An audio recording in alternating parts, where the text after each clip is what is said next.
Hey guys, it's Ileane from basicblogtips.com, and today we'll have a conversation that I'm sure you're going to be interested in. Coming up, we'll talk about subscribers.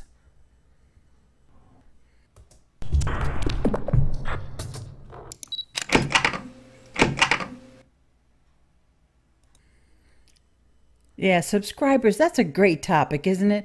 It's something that we all agree on, no matter if we're a blogger or a podcaster or even a YouTuber, or even if you're a Facebook professional, you love subscribers. So let's break this down a little bit and talk about the different types of the subscribers that we all can have.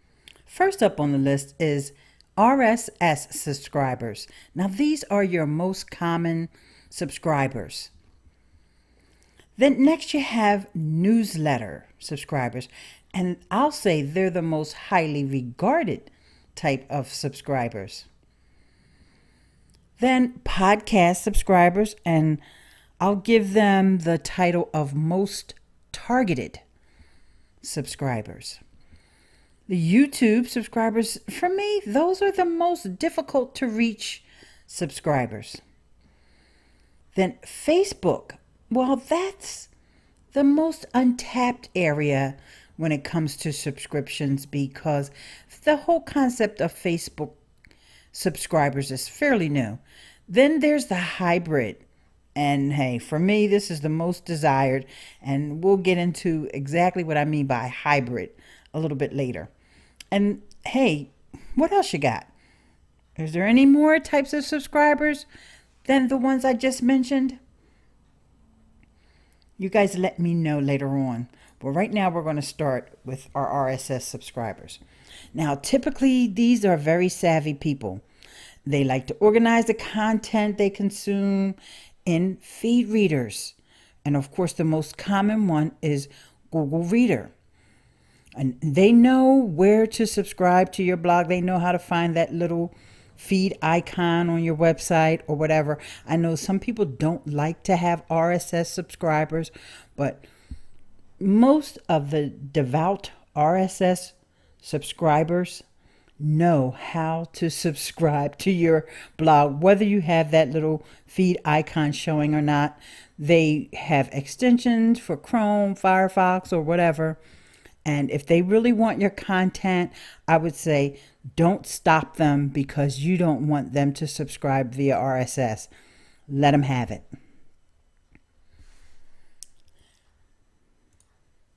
Your newsletter subscribers. Now, this can be a really, really good thing. And you're always hearing people say, build your list, and if you build your list, then, you really don't even have to worry about blogging anymore. Well, that can be true. But the other problem with newsletter subscribers is a lot of times, especially bloggers, we often offer like a freebie to newsletter subscribers. And sometimes they really don't want to get your emails. They just want to get your freebie or whatever it is, because you made it sound so enticing. That's why they signed up anyway. So personally, right now anyway, I don't offer a freebie because you don't really want to be bothered with all those people that unsubscribe. But hey, tons and tons of marketers and bloggers are using that little bit of bait to get more subscribers because they feel like there's just power in numbers. And they even install those horrible pop-ups. Pop-up domination. I think everybody that knows me knows I hate pop-up domination. And there's other variations of that plugin, but to me they're just extremely annoying.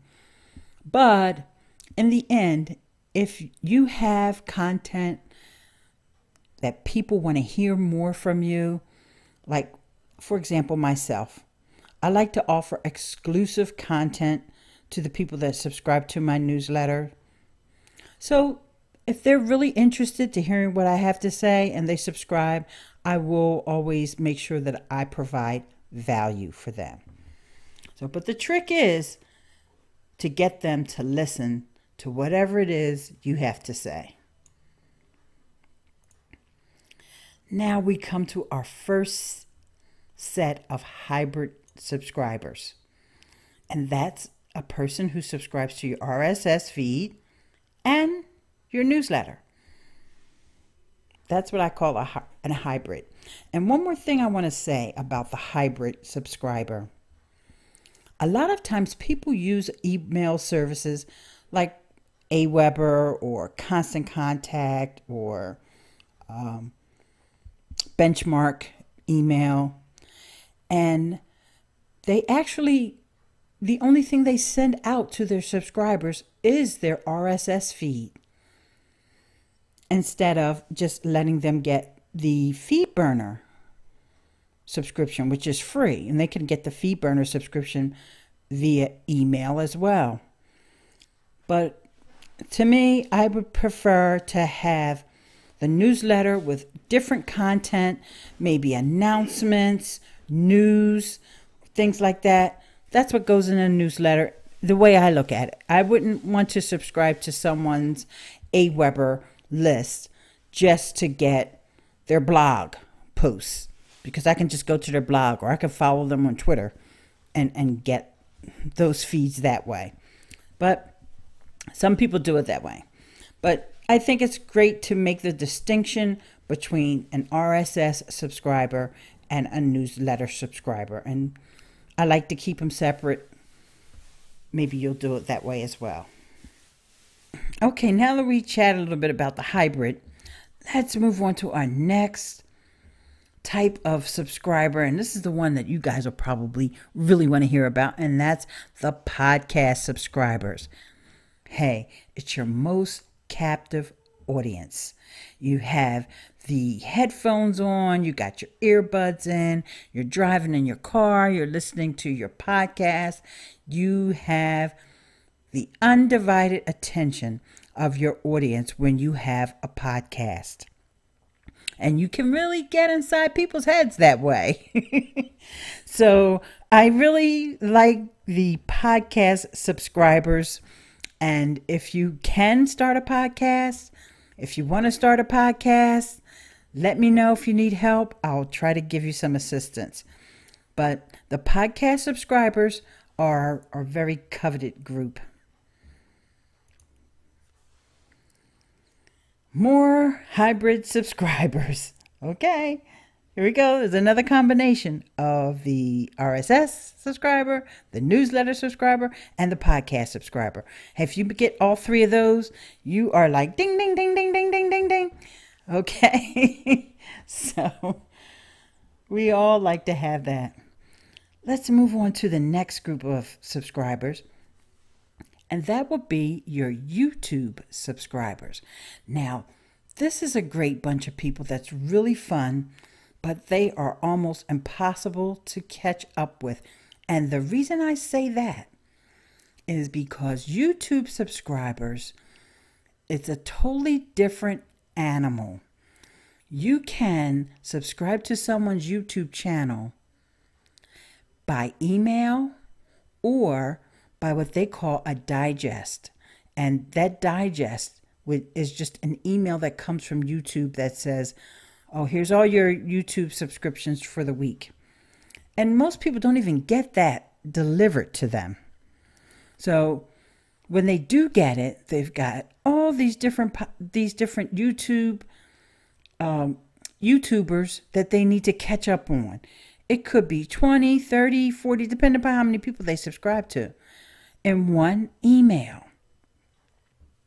I'm over on the YouTube email subscription settings right now.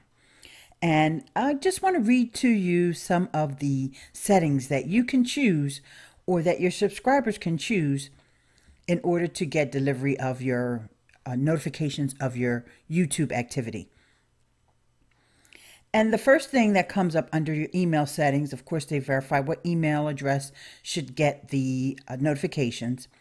And then there's the subscription digest. Send me digest emails with the latest videos from my subscriptions.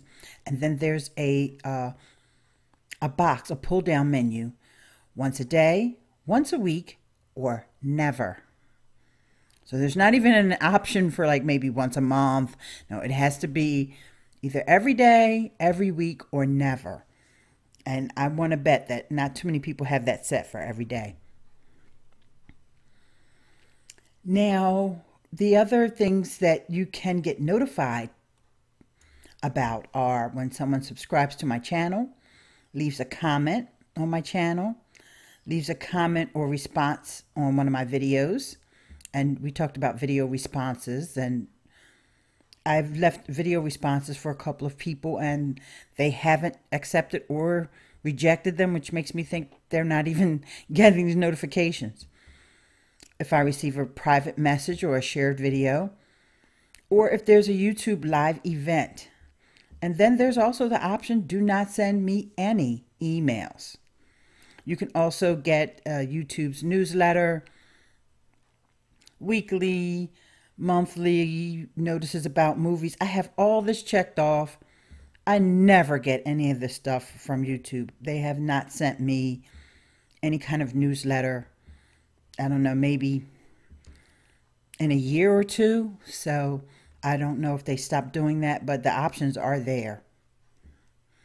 So that just gives you an idea of, first of all, that there's so many different choices of things that people can and cannot get emails about on YouTube.